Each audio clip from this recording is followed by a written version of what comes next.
السلام علیکم. د کرکټ مینوال او د کرکټ بورډ له ولسمشره څه غواړي؟ د کرکټ بورډ رئیس ښاغلی فرهان یوسفزی له ولسمشره مو هیله کړې ده راشد خان په یو ستر میډال ونازوي.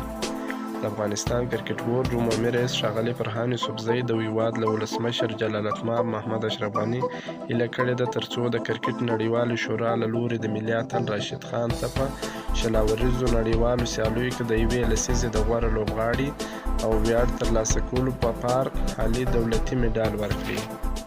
ښاغلی فرهان یوسفزي په دې تړاو وویل کله چې له نن یو نیم کال وړاندې د کرکټ ادارې د عمومي رئیس په توګه راغلم راشد خان د ملي لوبډلې لوبډلمشر و، خو د مشورو او سپارښتنو په پایله کې مو نوموړی بیرته د ملي لوبغاړي په توګه وساتئ.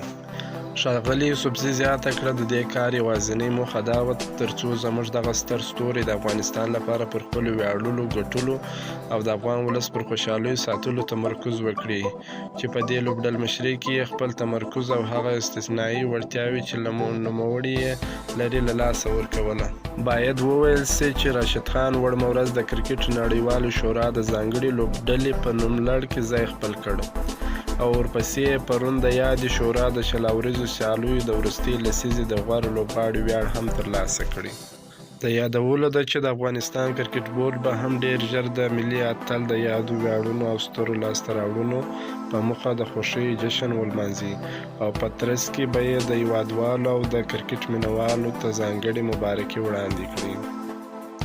دا و زموږ د نن ورځې ویډیو. که مو ویډیو خوښه سوې ویډیو در سره لایک کړئ، چینل سبسکرایب کړئ. تر بیا د